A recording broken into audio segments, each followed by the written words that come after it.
Class 10th का एक महामैराथन objective का हम चैप्टर बाय चैप्टर शुरू से हम ऑब्जेक्टिव आप लोग के सामने प्रस्तुत करेंगे, जो आप लोग के लिए एग्जाम के लिए मोस्ट वीवीआई होगा। ठीक है, इसमें प्रत्येक चैप्टर का जो मेन ऑब्जेक्टिव रहेगा, जो हम आपको ऑब्जेक्टिव बताएंगे उसी पे सिर्फ अंक बदल कर आपका क्वेश्चन बोर्ड में रहेगा। ठीक है, देखिएगा। चलिए देखिए, क्वेश्चन नंबर पहला, संख्या 0.32 को p/q के रूप में लिखा जा सकता है। इसी तरह का ऑब्जेक्टिव आपका क्लास 10th में मोस्ट वीवीआई है जो बोर्ड के लिए। देखिएगा, सबसे पहले ये जो 0.32 ऊपर उस पर जो इसको रैंकिंग या बार भी बोलते हैं, ध्यान दीजिएगा। तो सबसे पहले इसको मैं पर्सनल ट्रिक बनाया हूँ इसके ऑब्जेक्टिव के लिए। देखिए, सबसे पहले क्या करना है, सबसे पहले जो भी दिया हुआ है, समझ लीजिए कि न रैंकिंग है न दशमलव है, सबसे पहले उतार दीजिएगा।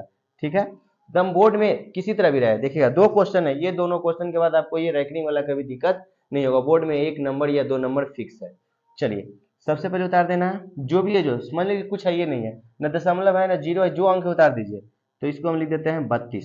ठीक, उसके बाद देखना है रैंकिंग के ऊपर है तो ए ऊपर है, तो उसके नीचे बटा में एगो 9 देना है। ठीक, उसके बाद पहला ट्रिक तो हो गया, एक जितना पर रैंकिंग उतना पे नीचे 9 देना है। ठीक, अब देखना है कि रैंकिंग के अगर रैंकिंग और दशमलव के बीच में अंक है तो ठीक है, और नहीं है तो अंक है तो उसके बदला 0 देना है, नहीं है तो नहीं कुछ देना है। जैसे देखिए, 0.32 के दशमलव और रैंकिंग के बीच में एक अंक 3 है, तो उसके बदला में एक 0 देना है। ठीक, दूसरा काम हो गया, पहला काम जितना उतार देना है, उसके बाद रैंकिंग है जो रैंकिंग जो है जो 9 दे देना है। उसके बाद अगर रैंकिंग के बगल में दशमलव के बगल में कोई अंक है तो देना है 0, और 0 नहीं देना है। उसके बाद तीसरा काम, जितना है इधर सबको घटा देना है, जितना है जैसे 3 है 0 सबको घटा देना, तो 3 कहलाएगा तो 3 को घटा देना है, तो 32 में से 3 चल जाएगा तो 29/90। मेरा ऑप्शन कहाँ है, 29/90। अच्छा लगा होगा, आप शायद सीख गए होंगे। देखिएगा दूसरा, देखिए ये क्वेश्चन से तो आपको मन का भ्रम ही क्लियर हो जाएगा। देखिएगा, इसको तो हम 2 अंक वाला लिए थे, अब यहाँ पे 2 को पर रैंकिंग है। तो सबसे पहले जो मेरा क्या ट्रिक है, 3 ट्रिक में इसको खत्म कर देना है।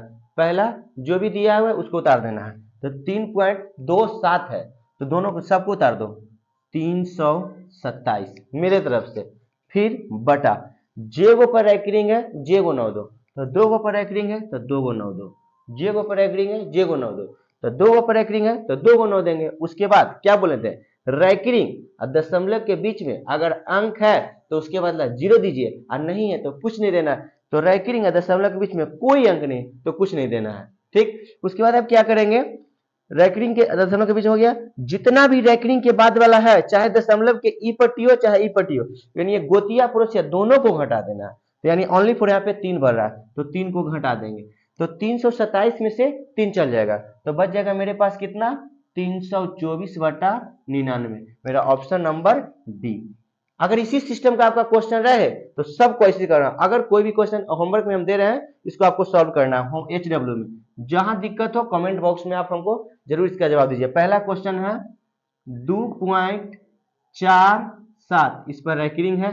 फिर दूसरा क्वेश्चन है 0.347, ये दोनों पर रैंकिंग है। तीसरा क्वेश्चन है 1.24, इस पे रैंकिंग है। ये तीनों बनाइए, अगर जरा सा दिक्कत हो तो कमेंट बॉक्स में हमको जवाब दीजिए।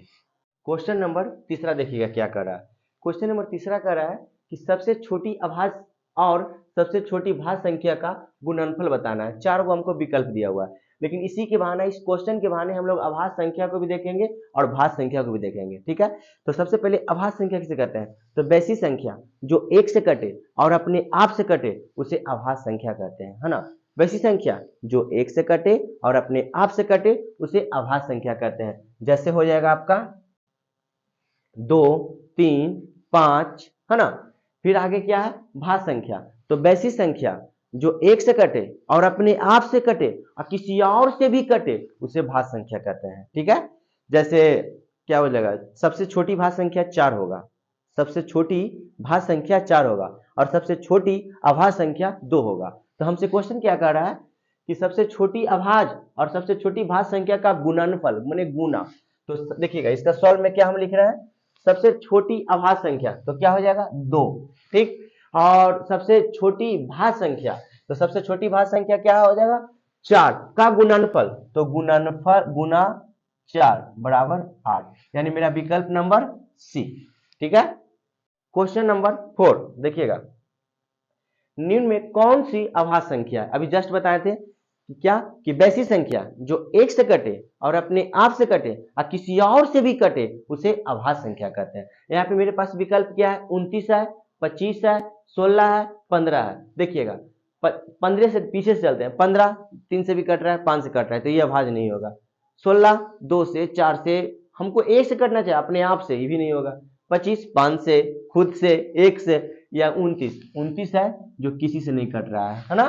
चलिए तीसरा, पांचवा क्वेश्चन नंबर 5वां, निम्नलिखित में किसका दशमलव प्रसार शांत है? निम्नलिखित में किसका दशमलव प्रसार शांत है? तो देखिएगा, शांत का एक आपका हम फॉर्मूला बताए थे, क्या, p/2 के पावर n गुना 5 के पावर m, शायद या तो 2 के पावर m या n, उसे कोई दिक्कत नहीं है। कहने का मतलब इसका हुआ ठेठ भाषा में कि जो भी हर दिया हो रहेगा, हर को आप गुणनखंड कीजिए, अगर उसका गुणनखंड करने पर 2 आ जाए या 5 आ जाए, 2 आ जाए या 5 आ जाए, या तो दोनों आ जाए या तो कोई अकेले रहे, तो वो शांत हो जाएगा। और 2 और 5 के अलावा कोई और आए तो वह अशांत हो जाएगा। ठीक है, तो यहाँ पे हमसे पूछ रहा है कि क्या, लेकिन एक चीज और शर्त है कि अगर पहले आप उसको शांत चेक करने से पहले अगर वो कटता है तो उसको काट दीजिएगा, मतलब अंश और हर में अगर कट रहा है तो काट दीजिए। जैसे हम इसको चेक कर रहे हैं, तो 3 और 8, तो हम डायरेक्ट इसका अभाज्य गुणनखंड नहीं करेंगे, सबसे पहले इसको कटेगा तो काटेंगे। ठीक है, तो 3 और 8 से नहीं कट रहा है तो छोड़ देंगे,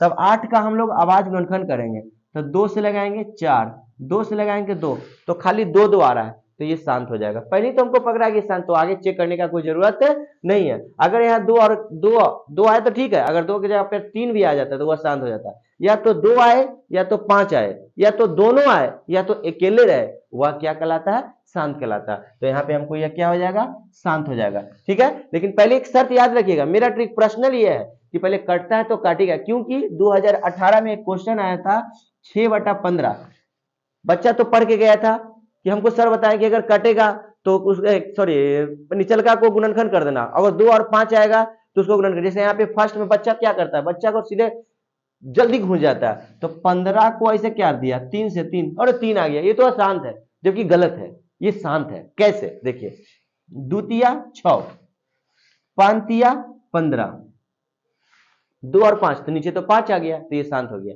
इसलिए आप लोग से रिक्वेस्ट है कि ऐसा गलती आप लोग नहीं कीजिएगा। ठीक है, क्वेश्चन नंबर 6, सबसे छोटी भाज्य संख्या और छोटी अभाज्य संख्या का मसा कितना होगा, ऐसा क्वेश्चन कर रहा है। सबसे छोटी भाज्य संख्या क्या हो जाएगा, सबसे छोटी भाज्य संख्या 4, और सबसे छोटी अभाज्य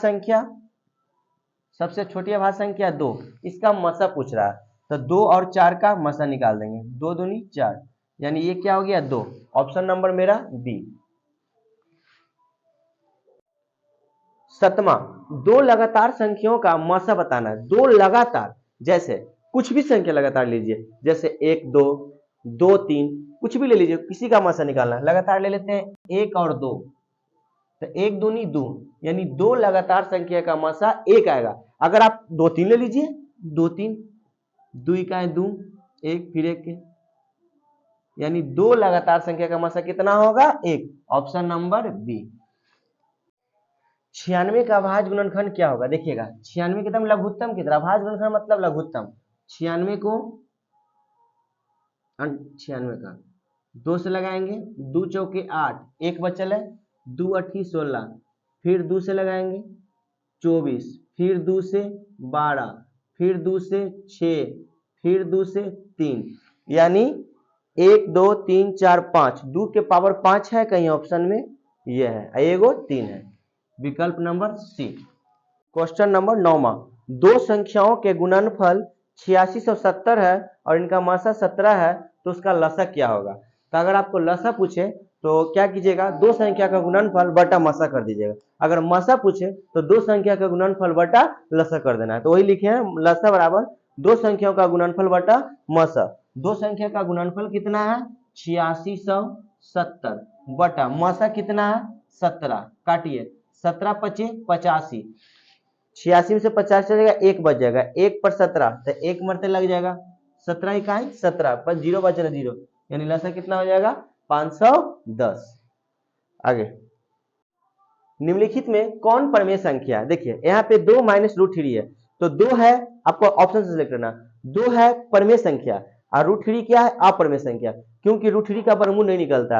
अब दो परमेय संख्या, रूट थ्री अपरमेय संख्या, बीच में क्या है अंतर? जब एक परमेय संख्या और एक अपरमेय संख्या का जोड़ रहे, घटाव रहे, गुना रहे, भागा रहे, तो वह अपरमेय संख्या कहलाता है। तो ये तो होगा नहीं, रूट 5 का वर्गमूल निकलता है, ये भी अपरमेय हो जाएगा। यहाँ पे सोचने वाली बात, रूट थ्री से रूट थ्री कट गया, 2 बचा, 2 क्या है? परमेय संख्या, यानी ऑप्शन नंबर सी। आगे हमको कोई मतलब नहीं है।